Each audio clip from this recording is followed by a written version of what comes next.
Good afternoon to everyone. My name is Alessia Rogai and I am the Knowledge Management and Learning Coordinator of the project Bridge the Gap 2.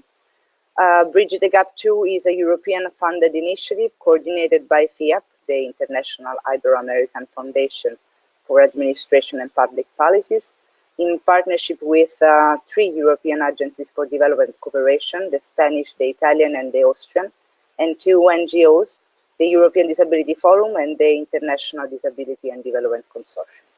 The initiative aims to contribute to the socio-economic inclusion, equality and non-discrimination of persons with disabilities through more inclusive and accountable institutions and policies. In the framework of the project Knowledge Management Strategy, we built this training cycle to gradually explore the different cross-cutting issues taken into consideration by Bridge the Gap.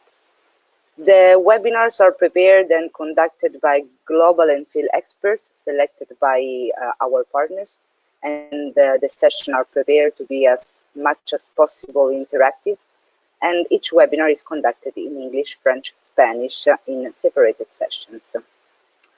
As usual, for those who missed the previous sessions, you can find the recordings of the webinars together with the transcription and the learning materials on our website, on Facebook and Twitter pages, and also on our YouTube channel. The links, you can find the links here in the chat box. I will paste the links in a while. Today, finally, we arrived to the 6th session that will talk about legislating for disability rights. This session proposes a general overview of legislation and policies consistent with international human rights standards that needs to be adapted in order to create the necessary environment in which it is possible to introduce and sustain disability rights. In particular, this session will try to identify potential gaps and in legislative systems and in relation with the CRPD, and also how it's possible to harmonize national legislation with the Convention.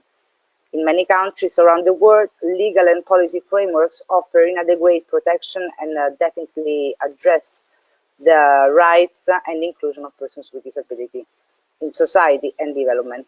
In many cases, still law preserves discrimination against persons with disabilities. The Article 4 of the CRPD, the general obligations, require state parties to harmonize their domestic law with the Convention. For example, the general provisions contained under the Article 4, the Convention provides instruction for legislative measures that state parties should apply in relation to specific rights. Of course, the involvement of the civil society and especially of persons with disability in the decision-making process is essential, and the CRPD requires the state party to ensure that persons with disability and their representative organizations take part in the law reform and policy development. This session will provide guidance on how to bring national legislation in line with the Convention on Rights of Persons with Disabilities and how to advocate for that. Today with us, our speaker is Paula Hearn, is a disability consultant specializing in human rights and monitoring. She has worked in the international development and disability rights field for over 8 years. Paula has collaborated on projects throughout the world which have focused on disability research and socioeconomic development. Well, thank you very much, Paula. I give you the floor in a while. Before starting, just would like to inform you that this webinar is live captioned, so you can find already the transcription live by clicking on the link here in the chat box. Well, thank you very much again to the audience and especially to Paula. I give you the floor and thanks again. Thank you very much. Hopefully you can hear me okay. Thank you for the introduction and thank you for Bridging the Gap 2 for holding this webinar and the other webinars. This webinar is an important piece in terms of bringing the international law to domestic legislation, and ensuring that what's written on paper is actually getting enforced domestically and trickles down to people with disabilities and actually makes real change within your countries. Just as was mentioned, this will be an overview webinar. So I'll be touching on a few different pieces as we go along, but I just want to stress that this is going to look different in terms of implementing the legislation in each country in a different way. So what's presented to you today is for future discussion, for ideas, for provoking how to go forward and bringing legislation nationally. So this will be different in your country, and it will be different by country to country. So it'll be good for you to keep this in mind as we go through this webinar, so that you can envision what it might look like within your laws and your policies. Just so you know, I'll be using the term CRPD, or the convention, instead of repeating the Convention on Rights of Persons with Disabilities. I don't mean to shorten it down, but just in terms of keeping things moving, I'll try and use the short form. Please note, I do have a PowerPoint here. I will read everything that's on the actual slides. So if you can't actually see it, you're not missing anything. Everything will be verbally said and captioned. I have a few questions throughout the webinar, and I hope that you'll be able to think through them. We won't be discussing them during the webinar, but we will have a turn at the end to have a bit more of a debate and discussion. So the presentation is going to fall a little along these lines around, and this is what it's going to look like. So we're going to look a bit closer at the Article 4, which was just mentioned, around the actual state obligations, what a map of implementation may actually look like, what administrative implementation will look like, what legislative review and reform, and some tools for legislative review and reform, looking at the human rights principles and how they work into legislation and codes and policies, looking a bit closer at international development legislation, most importantly, looking at people with disabilities and their participation within this process, and finally discussing a bit about monitoring and ensuring that the CRPD is actually being implemented and monitored and reviewed consistently in years to come. So how does implementation fit into this picture? So I won't go much back into the process of ratification. Let's think about this from a perspective that a state has made the commitment and signed and ratified the Convention on the Rights of Persons with Disabilities. And it's now time to take that international law and implement it domestically. So that's what we're going to focus on today. And focus on actually changing and making sure that domestic laws are being compliant with the international law, establishing those domestic frameworks. So there's a structure there for the convention domestically, monitoring, reporting, and also adjusting and reforming policies after monitoring and analysis is done. And then also, of course, most importantly, protecting and promoting the rights of persons with disabilities via the convention. So the general, should I say obligations? Didn't change it.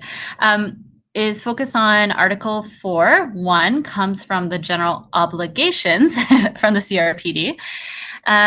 I'm just going to read this to you because this is an important part of the article that is going to progress through the rest of what we're going to talk about. So it says, Article 4.1 says, state parties undertake to ensure and promote the full realization of all human rights and fundamental freedoms for all persons with disabilities. without discrimination of any kind on the basis of disability. To this end, state parties undertake. And then this is where we get into the various articles under number 1, from A to I. The first one, A, looks at ensuring that appropriate legislation, administrative, and other measures for the implementation of the rights are recognized in the present convention are established. B is specifically looking at wanting to abolish any laws and regulations that exist in the country that may be discriminating against people with disabilities. C specifically speaks to including ensuring that there's a protection and promotion of human rights of persons with disabilities within policies and programs. And E to I look at eliminating discrimination in the private enterprises, promote research and development, promote and inform around new technologies, and of course, train professionals on all this new change that's coming. There is additional general obligations, but these are the ones I just want to pull up for you now. So what does an implementation map potentially look like? Again, this will look different in terms of different components of your country and your state, what is required and how things have been done before. So the CRPD is an international treaty, the convention, and most likely the state has had a process before of bringing other international law within the domestic legislation. It may have a process in place. This is going to be pulling from what the CRPD itself says, but this is what a map could look like. So first of all, it'll be important to establish a commission for actually implementing and being responsible for this initial implementation and reform. There'll be a legislative review, and then also creating a platform for people with disabilities and administrative establishments and frameworks. In terms of legislative review, we'll talk about that a bit more, but there'll be a consultation and policy proposals that go forward after review is done. Reform will take place, ensuring compliance with the CRPD, and also allowing that for awareness and training to take place with these new legislations.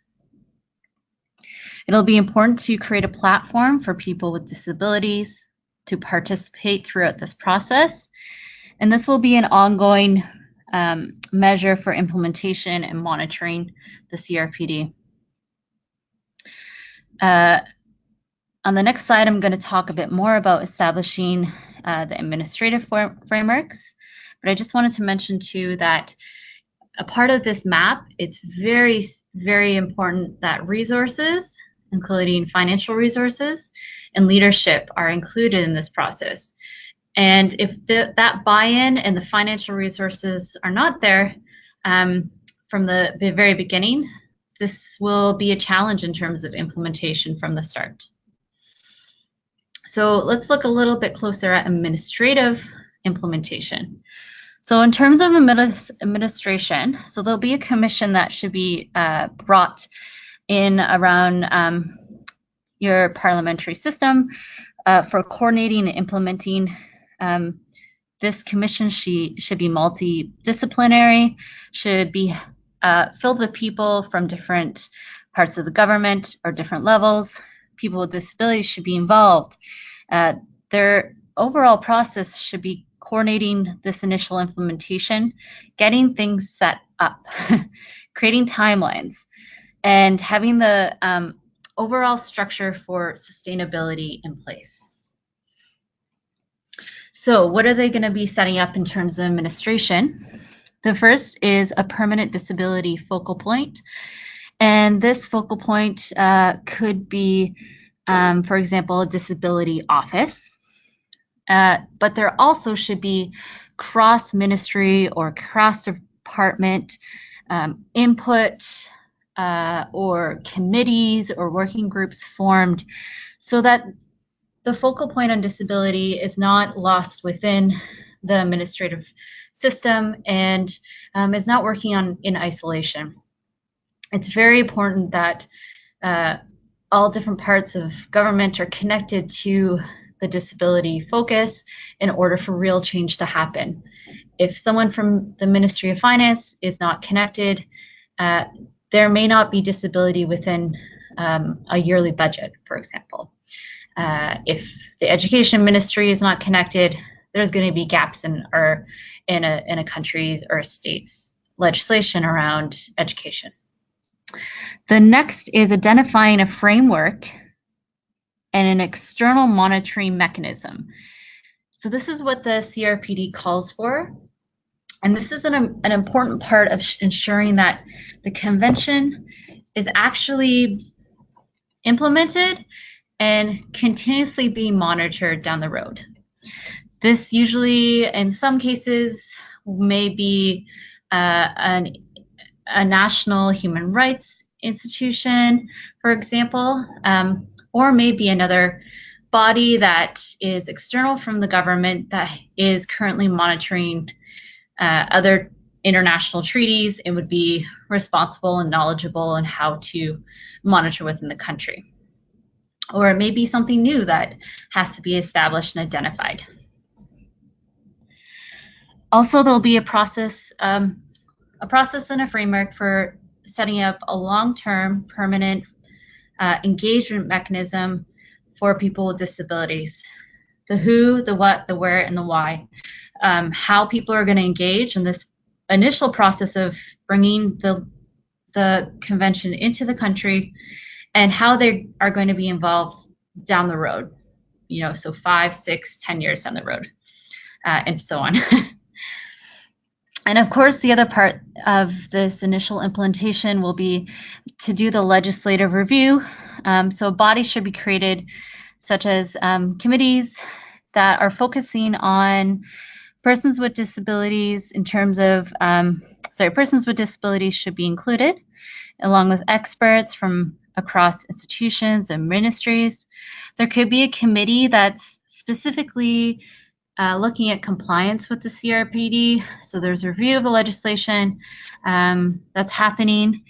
And this, we'll talk about this in a second, what this looks like, but this could be also considered a baseline review for future monitoring.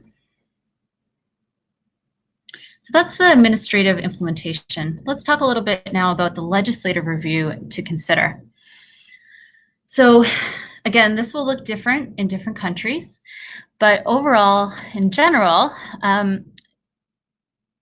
when starting a legislative review, it'll be important to start looking closely at what sources are in the country. So is there a constitution, a legislation, codes, standards, regulations, policies, programs? These are the pieces of legislation that need to be reviewed, considered. Are they compliant with the CRPD, and do they need to be reformed? We also need to consider, what is the legal context? Does the CRPD, for example, automatically become domestic law, or is new legislation required? It also could depend on what type of legal system is in place within the country. So what kind of legislation specifically can be considered? So again, the Constitution can be looked at. Is this in compliance with the CRPD? Is discrimination happening against people with disabilities? Law related to marginalized populations, such as that may or may not include people with disability already. That piece of legislation should be looked at. Any disability-specific laws, such as the Disability Act, maybe there's one now, maybe one needs to be made. Any human rights laws, anti-discrimination legislation, and perhaps budgetary legislation. So we have to remember that before the CRPD came into effect, and before a state actually signed or ratified the CRPD, there was actually standards before, and this could be the case that the state has already implemented disability within some of the legislation already. So it's really looking at what's there and what are the larger pieces of legislation and doing a lens through the CRPD in terms of review. The CRPD is not new. Human rights, but these are human rights before the CRPD already existed. People with disabilities already had those rights, but the CRPD, the convention, basically takes those rights and provides a pathway for specifically guiding states and making states obligated to follow specific ways of functioning around disability. And so having disability rights wrapped with the human rights will help us be more specific around treatment of people with disabilities, legislation, policies, programs, and that's how it should be reviewed when there's actually reviews taking place. So what are we looking for? What is legislative reform? We really want to get at what are the gaps between what the national laws, policies, and programs are saying on paper. And on the other hand, we want to look at what's the gap between that and what needs to be done for full implementation of the CRPD, which really means what are the experiences of people with disabilities? On a daily basis, what does a person with a disability experience? Are they being discriminated against? If there's a law that says a person should not be discriminated against and allowed into school, but a person with a disability is still not going to school, what is going on? What's the gap? What's missing? So we're looking for that gap between the two, the lived experience and what's on paper in terms of laws and policies. You can have a great law, a great policy, great programs and services, but if the person with a disability isn't actually receiving those benefits, then it's actually not a great law. And that's what we need to make sure that we flesh out in a review. So we're going to look at existing legislation that's already there and look for anything that's not consistent with the CRPD. We're going to look at laws or policies that discriminate against people with disabilities and remove those laws or change the laws so they don't reflect discrimination, and any laws that are missing, and anything that needs to actually be built from scratch so that the government is being compliant with the CRPD.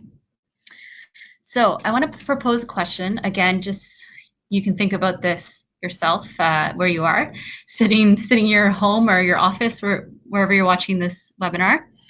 In your country, which laws and policies will be priority for review and reform? So I want to ask this because every country is going to be different in terms of where they're at.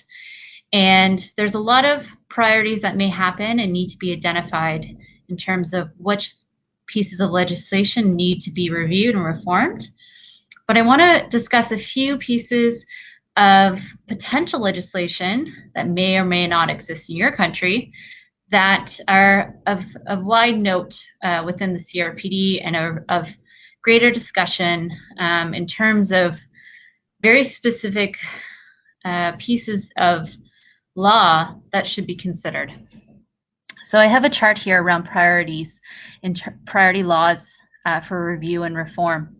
On the left-hand side, I've listed a few of the domestic laws that could be considered for review.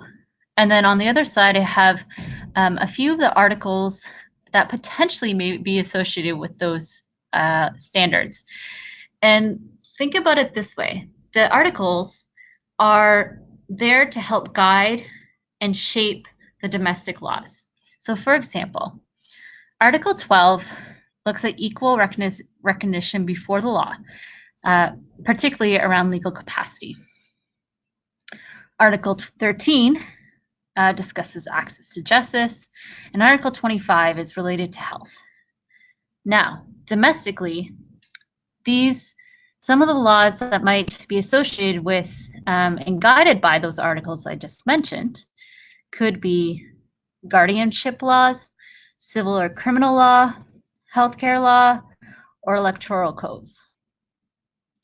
Furthermore, another example, Article 27, Work and Employment, Article 26 is habilitation and rehabilitation. Now, these can be related to some of the domestic laws and guide and provide a pathway for how those laws should be including people with disabilities, including the labor laws or vocational training legislation. Education, for example, under Article 24 of the CRPD. Article 9 is accessibility. And these can help guide educational law or construction law or codes, for example. What does a school look like? How are things built? What are the codes and standards laid out in construction? And accessibility, Article 9 can provide a pathway for that. And the other example is I wanted to give was Article 19, living independently and being included in the community. And Article 23, respect for home and family. And these can specifically provide some guidance around what family law looks like in your country or social and protection laws. So again, I want you to think going forward, what are the priorities in your country? What are the pieces of legislation that need to be considered? And what are the articles that may provide a pathway for that? I would encourage you, if you haven't, to look a bit closer at the CRPD articles and start matching them with your local domestic legislation. It can be interesting in terms of start looking at where the gaps are in terms of actual legislation. I want to provide you with some tools with how you could do an actual review. Again, states may have their own process, but it's just interesting to look at some potential tools or tools that could be used in monitoring in the future of systemic policies and laws. So the one actually comes from one of the readings that was suggested for this webinar through the ANED. I just liked how they had a nice template set out around how to break down and look at and do an analysis of a law. So they, for example, look at what instrument within a country. In this case, they have an example around community codes relating to medicinal products for human use. Then they want to know and record beside that what piece is this what type of instrument it is. So it's a legislative act. Then they look at what articles are relevant. So in their case, they suggest Article 1. They make some remarks. So in this case, they say obligation to print information in Braille on certain types of packaging containing medicine. And this is reflective in accessibility in Article 9. Another tool is the systemic tool that comes from Disability Rights Promotion International. Again, this tool is free of access for anyone who wants to use it. I've put an example on this PowerPoint slide. They have 6 columns again in their tool that breaks down review.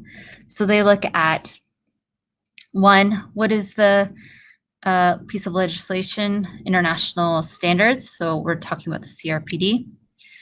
They propose some questions in terms of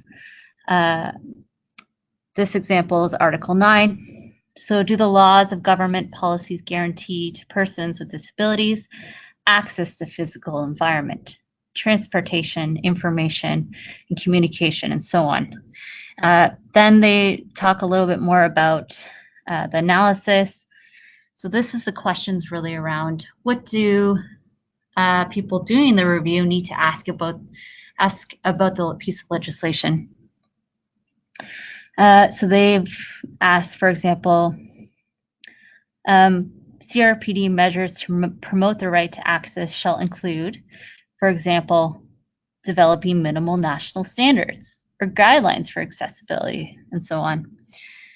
In terms of relevant policies within the country, constitutions, legislations, policies, codes could all be considered. You can also consider other sources such as budgets or data and stats. For example, does the national statistics account for this piece of legislation, and does it account for providing an answer to, is this improving?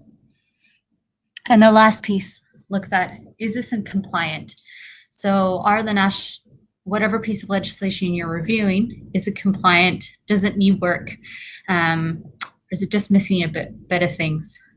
They also talk about, is it including the human rights principles? So let's talk about that. The human rights principles are found in the general principles of the Convention, Article 3.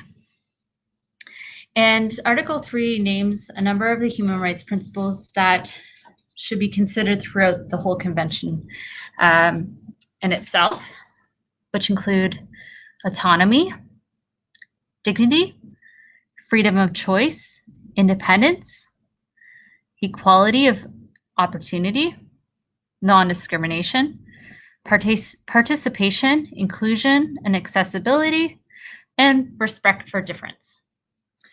It's important that we consider when we are reviewing legislation and making reform for legislation, are these human rights principles actually being achieved?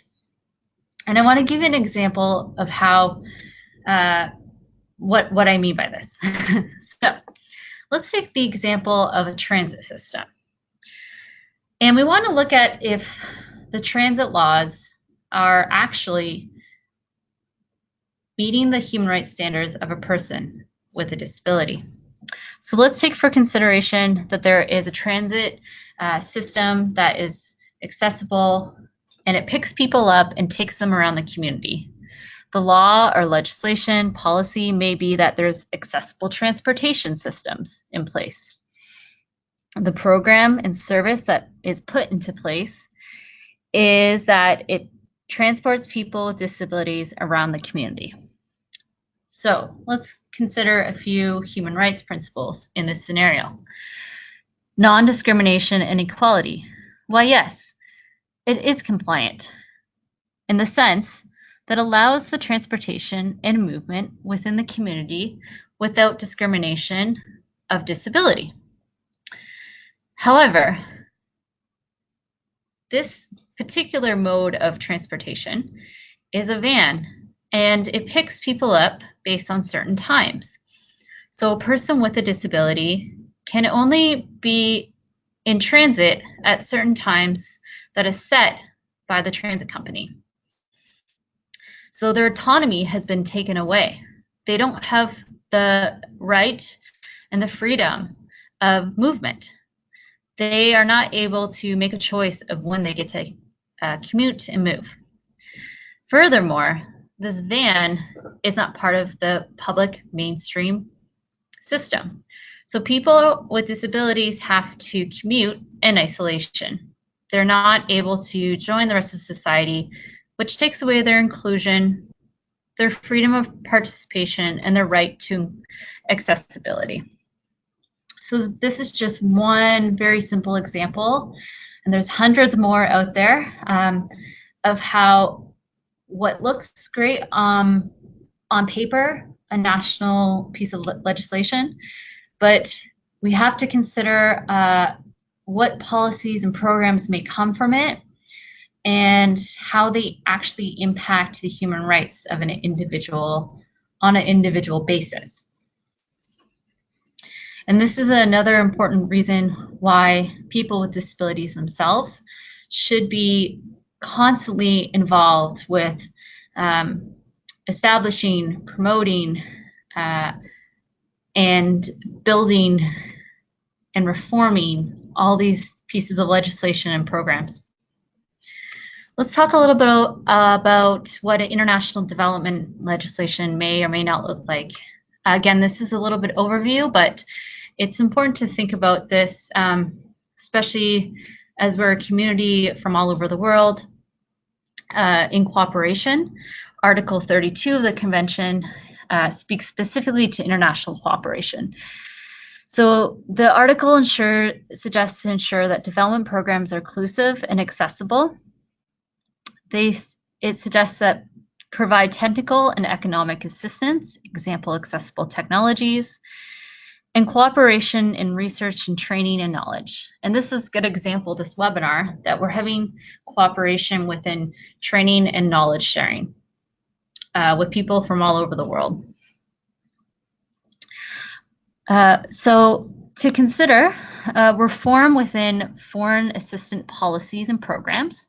So as a bilateral donor country, for example, what are your policies saying about disability? How is disability included? And how do those policies turn into programs on the ground? Reform within policies and codes related to development programs within a country. So if a state is a recipient of donor funds, maybe through a multinational or through multilateral or bilateral partnerships, a state should consider what dollars come in and how those are being distributed, who's receiving them, and are people with disabilities a part of that picture. And it's important to consider moving development policies and programs towards a human rights perspective and away from medical perspectives of disability and development.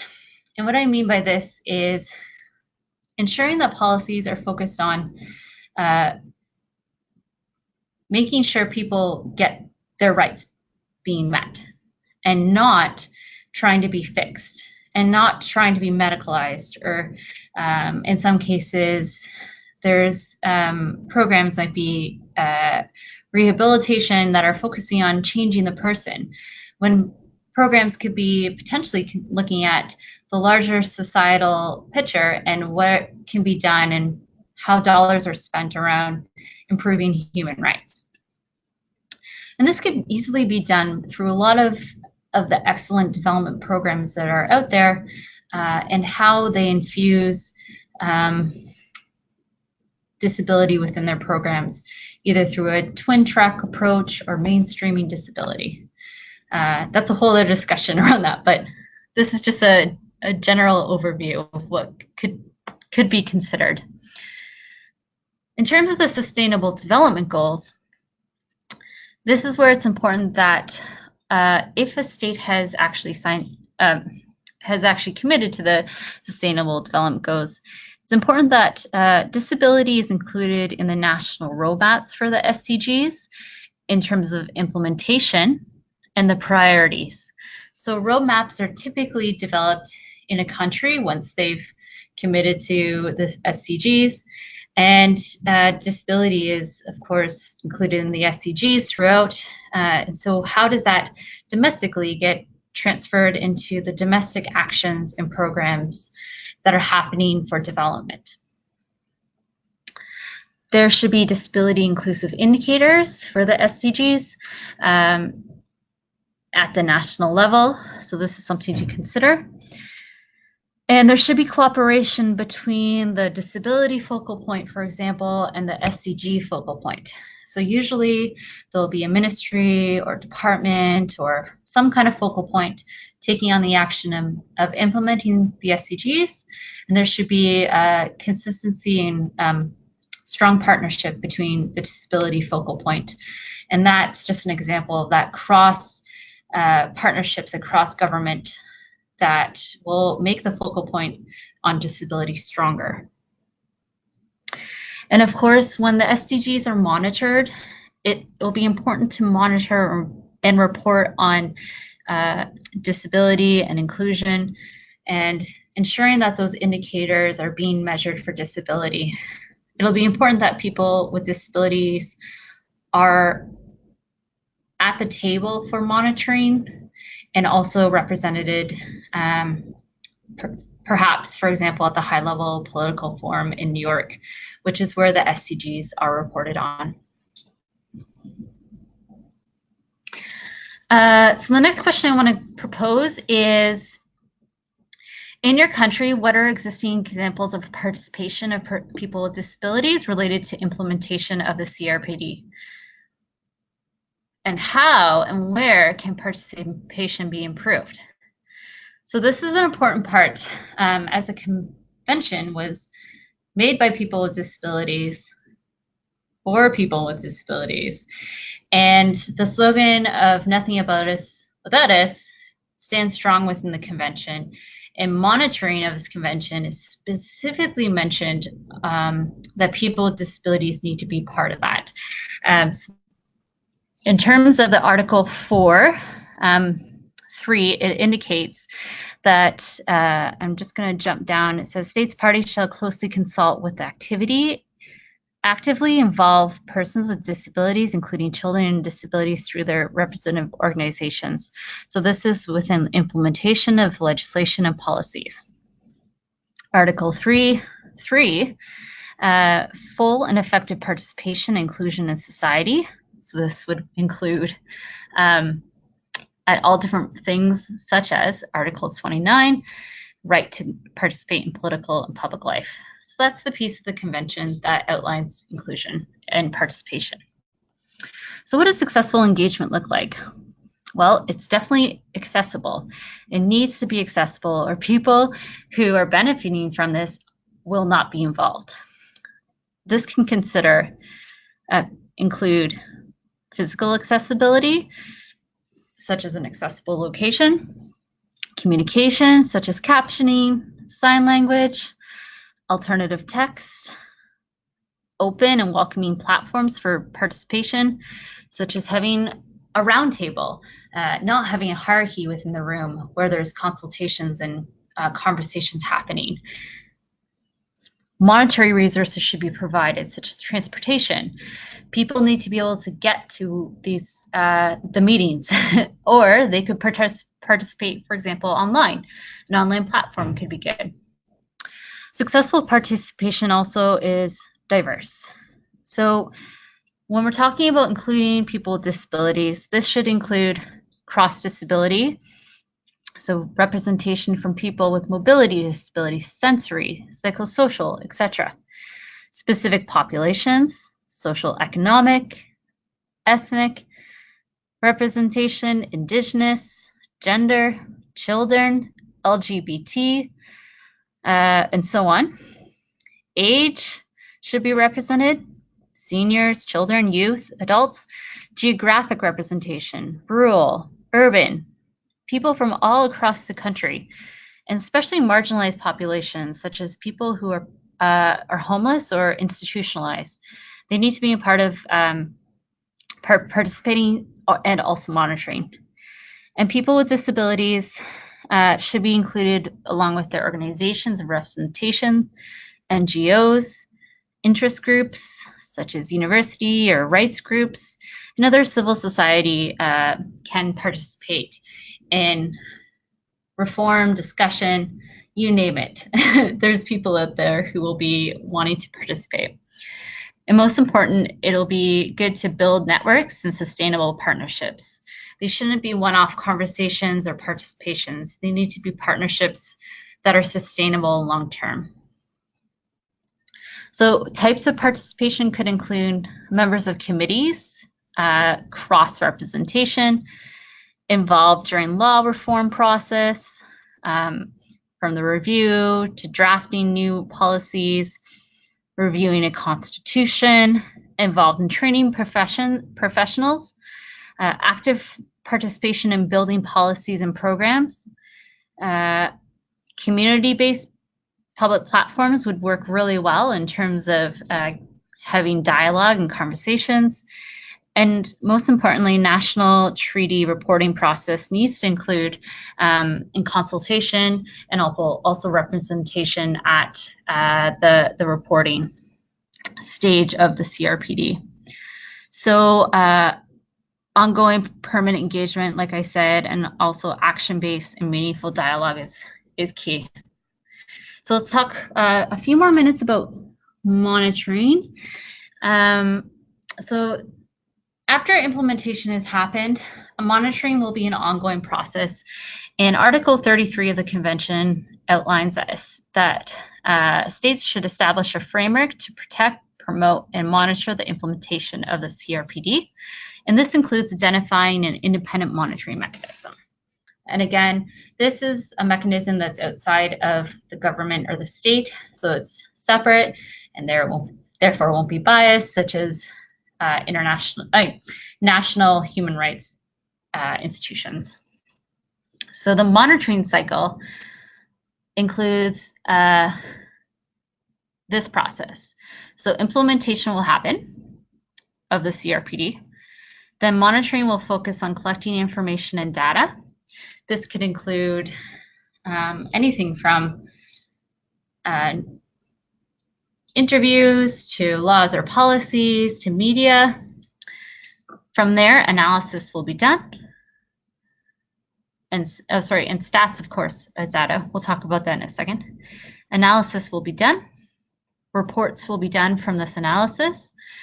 And then reporting will go to the Committee on the Rights of People with Disabilities, the Convention on the Rights of People with Disabilities, and also be used in different advocacy work or different settings like the high-level political forum for the SDGs or universal periodic reviews. Reports and monitoring can be used in so many different places. The power of data and knowledge and information is so good to have because it will pave pathways for making arguments and showing that things need to change. From there, adjustment and reform will happen. And again, implementation will happen from there. So some of the characteristics of monitoring include collecting evidence-based information. This will inform successes, what's working, the gaps, where are the violations, and any information related to the optional protocol complaints that may be put forward.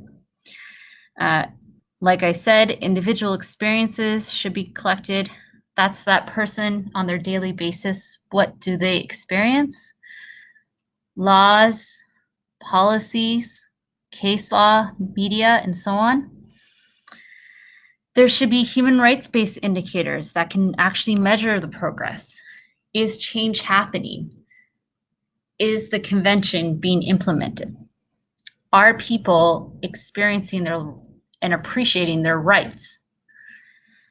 People with disabilities need to be involved with this monitoring. They have to be involved with monitoring their own human rights. And monitoring informs the reporting to the Committee on the CRPD. Like I said, this is actually written into the convention that monitoring will go back to the committee for review of the state when they go in front of the committee at the respective time. So just a few thoughts. Again, that was a very brief overview of implementation in the domestic setting. But to ensure implementation, there needs to be areas working in tandem. Legislative review and reform needs to happen. Establishing administrative frameworks needs to happen.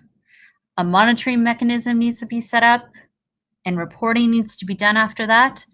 And most importantly, establishing platforms and processes for the engagement and participation of persons with disabilities in this overall process. So thank you very much, and I hope that this gave you a bit of an overview in terms of bringing the CRPD into the local context, and you can start visualizing and thinking about what it means in your own country. Thank you. Well, thank you very much, Paula. Really, really interesting. I have a lot of questions, so I think also our participants, our audience, has a lot of questions. So, as usually, as you know, you can text your questions in the chat box, and I will read them one by one. Or also, you can raise your hand and making your question directly to Paula. I hope really that in that case the connection will work well. But we have already few questions in the chat box. So Paula will start with the question of Thomas, that is asking, determining the gaps between domestic laws and CRPD. Are there tips or tools to assess the compliance? For example, are the benchmarks or levels of compliance that are acceptable? I imagine countries may not attain the 100% compliance. And that's a really interesting, I think, question. I also would like to add to that, who support indeed this process in the legislation, for example, review when the country really not attend the CRPD 100%. So I thank you for your reply, for your answer, Paula. Thank you. Hopefully I understood the question properly. So in terms of national implementation, the state will be responsible for implementing and to, most importantly, implement and comply and work towards progressive implementation. So realistically, this is an ongoing process. And so when a state first goes in front of the committee for the CRPD, the state will be able to present what has been done so far in terms of implementation. And from there, the committee will provide questions and the state can reply. At the same time, civil society will be able to submit shadow reports and build a case around what really does need to change and what's not there yet, what is not making compliance. And the committee will support the state in terms of giving guidance around what can be done for further compliance in the years to come. Further implementation and review and reform should happen within the state. And then again, they may go back to, well, they should go back to the committee and say, all right, we've done all of these steps since we last met, and this is what we're working towards. Legislative reform doesn't happen overnight, and change doesn't happen right away. So I think there's some openness around a country presenting what they've done, but what they're also working towards, because their CRPD cannot be implemented totally from the very beginning in one flip of a switch. So it's a process, and the committee will help in that. There's also usually one of the members of the committee who will be assigned to the country during that process to support them. And I think that's where civil society can also take into place how to ensure that compliance continuously moves forward. Hopefully that answers your question, Thomas. Thank you very much. We have another question from Sharmila from Nepal, and asks, do you know how countries change their legislation in line with the CRPD to protect and promote rights of persons with mental disability?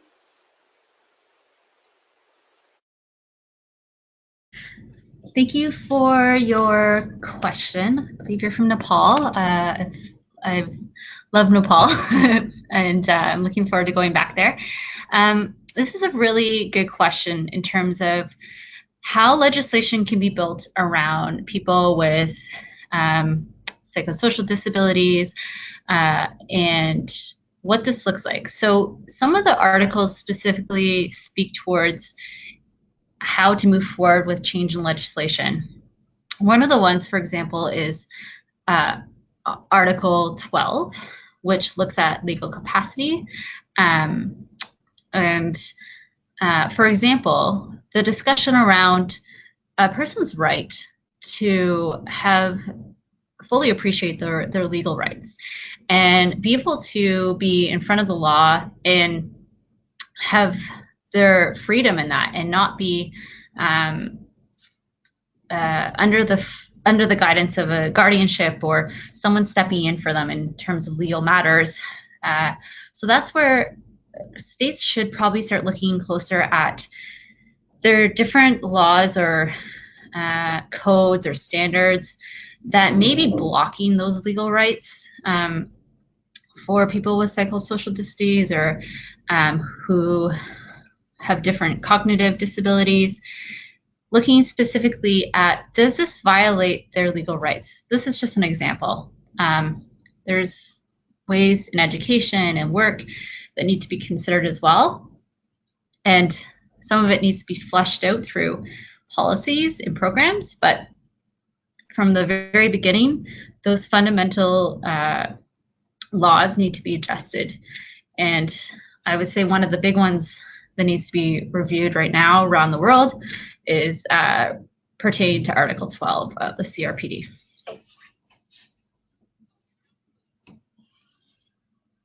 Thank you very much, Paula, for your answer. Another question from Raya that asks how the national strategy for persons with disability can be integrated with the SDGs.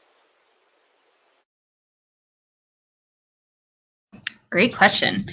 So it's an interesting time because the SDGs are coming into, and very much in a lot of countries are well on their way of being worked towards.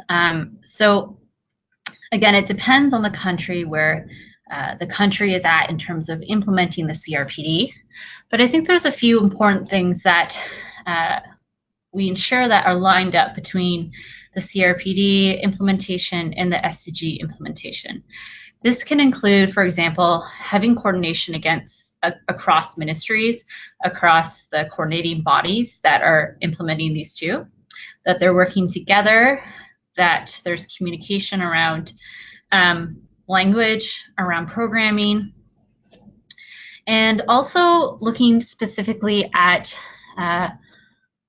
how development programs are incorporating people with disabilities in both future and current projects, existing projects, and ensuring that specific articles are matched up. So for example, the SDGs, if you look at it, it's interesting. You can see, you can match some of the targets with of the SDG with the CRPD itself. So you can look, there's a SDG target around education and a SDG and a convention article around education.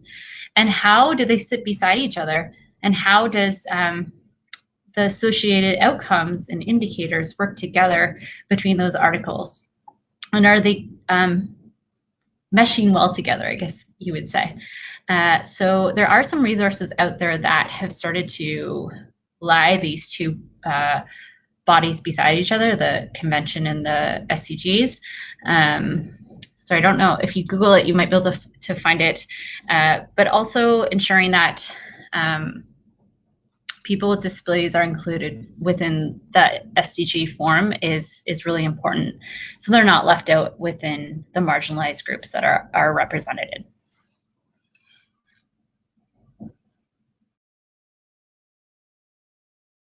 Thank you very much, Paula. Just following the first question also that I did regarding who is supporting the process, the legislation review, also the administrative implementation, I would like to share a comment of my colleague Navleen from the Bridge the Gap 1 the component of Bridge the Gap implemented by EU and the Office of the Higher Commission of Human Rights of the United Nations. She reminds us that Bridge the Gap 1 is developing CRPD human rights based indicators linking the CRPD to the SDGs. And indeed, they can be one of the support that we were talking before, because they can provide assistance with legislative reforms and monitoring as they provide detailed information regarding what legislation should include based on each CRPD article. That is really, thank you very much, Navleen, for this comment. I don't know if Paula wants to comment about it, and then we can go ahead with the other question. No, that's excellent. Yes, it's an amazing resource around the Bridging the Gap program and Bridging Gap 1, and all those resources are very important, and those partnerships and formations are happening. So please do follow those and recommend them to anyone who's working on this legislative reform, to what resources are out there. Thank you. I have another question from Simon. He asks how we can promote disability inclusive development in terms of the Article 32 of the CRPD. In the word, how we can ensure all the development actors are committed to disability inclusive development. Thank you very much, Simon. Thanks, Simon. This is a big question that is always a challenge because there's so much development work going on. Personally, I feel that one of the strongest things is working from a policy perspective, ensuring that policies are being built properly, and taking on the right perspective of disability, which is the human rights perspective and the social perspective.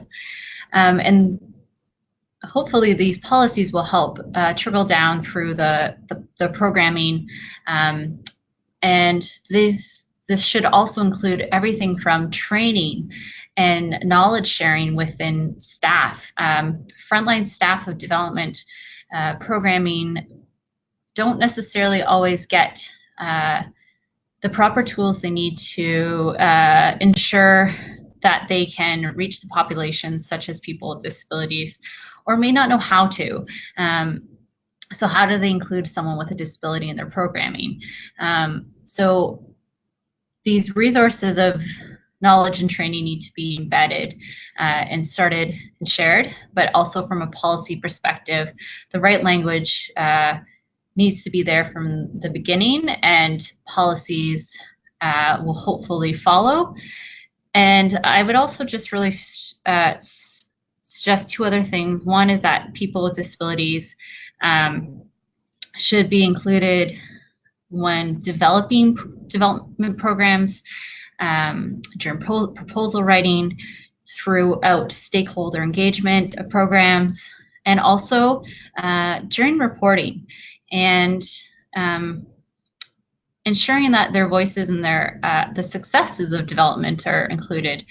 Sometimes we don't always look at the good things, but there is a lot of development dollars going to improving the rights of people with disabilities, and those are good examples to share and to spread to other parts of your continent and your regions with other partners. Hopefully that answers your question. Thank you. Thank you very much, Paula. I have another question from Raya, and it's another question to go just a little more in deep about how to measure the implementation of the law in favor of persons with disabilities rights.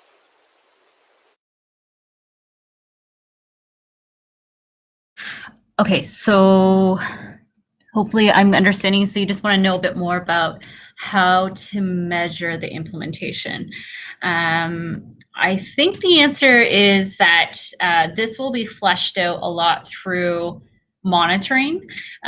So once monitoring framework is set in place, That's where after the initial implementation is done, reform is done to the best of a state's ability, and the committees that were there to create that proposals of reform, that's where the monitoring piece of this really kicks in and will help to figure out where implementation may have gone wrong and what needs to be adjusted for the future. Again, implementation will not be 100% from the start, and the CRPD will not be implemented in terms of creating reform, creating programs perfectly. Nothing's perfect in that sense, and that's where monitoring will come into a better picture. So if legislative reform is happening, monitoring and talking with people with disabilities, for example, creating that evidence-based data will help us understand if people with disabilities have actually seen a change in their daily lives. Have they benefited from that legislation and the policies? Are their rights being met? And that's where monitoring will start picking up the no's, the gaps, and create recommendations for further reform and implementation. Hopefully that's what you're looking for in terms of trying to understand how implementation will be kept in checks and balances, because I think that's where monitoring goes really well with the implementation piece of it, because it is that checklist of keeping it separate from the state and ensuring that there's someone outside making sure that it's done properly inside the government.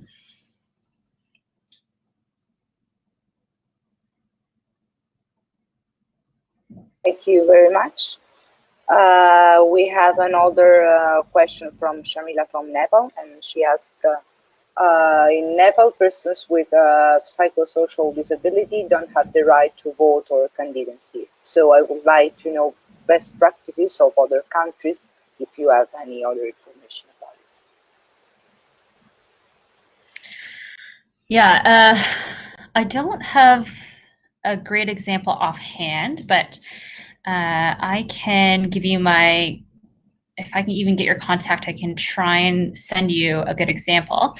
But I think one of the important things in terms of the right for political participation and voting will be for the state to look closer at electoral codes and reforming any legislation around the process around voting. Is it accessible? Are they able to vote? If that's this discrimination is there, then that needs to be removed if Nepal is going to stay compliant with the CRPD itself. So that legislation needs to be changed if that is the case, and from there, the electoral system needs to be accessible for people with disabilities. There are, of course, lots of countries that have processes for voting and creating that accessibility. But I would be happy to share, find a good example for you. I just don't have one off by hand right now. But I could definitely, if you're interested, please contact Bridging the Gap, and we'll try and find you a good example.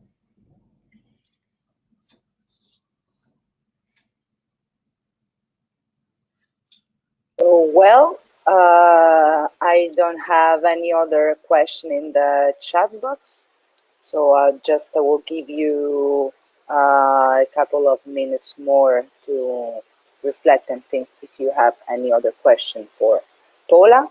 I don't know if you, Paula, want to conclude with just sharing with us if you have some example, maybe, or where we can find some example concrete on about the change, if there are some countries in which the change are happen, and how we can reach this information out. Sure. I think it would be good for people to maybe check out some of the resources that are coming out of some of the monitoring institutions, or sorry, bodies that are happening. So, for example, P20 is doing some checking of implementation. Equal Measures is doing some checking implementation. The ANED, which was part of the reading, the Academic Network of European Disability Experts, hopefully I didn't mess that up, they are doing a lot of work around legislation especially. And there's a few others. Legislation is a big part around how we get this implemented, and countries are at different stages. So, after 1 year, there might be changes that come out, but I would just recommend some of those resources that you can go and look at some of the work that's been compiled and their analysis that they've done. Disability Rights Promotion International also has systemic reports from over the last 10 years from different countries where they've done analysis of different laws and policies in a country. So those are just some resources that might be able to guide you, and digging through some of the material that's there. I would definitely recommend you read the suggestions that were provided by Bridging the Gap 2 for this webinar that were presented. They're excellent resources for learning a bit more around the legislation and figuring out how this is all done.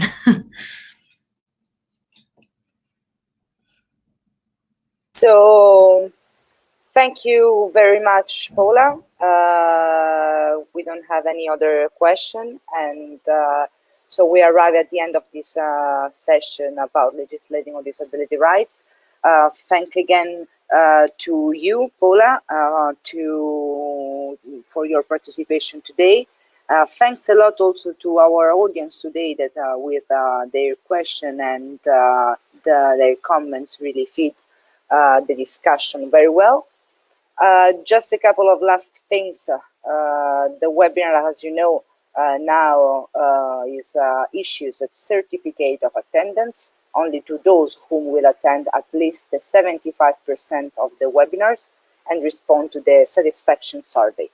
The 75% of the training course corresponds to 9 out of 12 webinars. You will receive the survey together with webinar recordings and the learning materials in the follow-up email at the end of each session. The next session will take place Wednesday, 20 February at 2:30 p.m. Brussels time, and it will talk about inclusive education. I really recommend you to not miss this session because, as you know very well, it's a key topic when we talk about disability. And so take note on your agendas also, because we will have 2 important experts with us talking about inclusive education.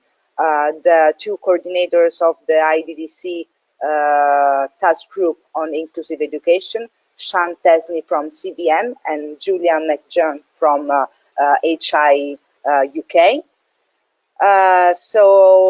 You will receive next week, I think, already Monday, the invitation to register to the 7th session of this training cycle. So thank you very much again. You find all our communication channels in the chat box. So you will receive also the recording of this session with all the learning materials and the certificate of attendance.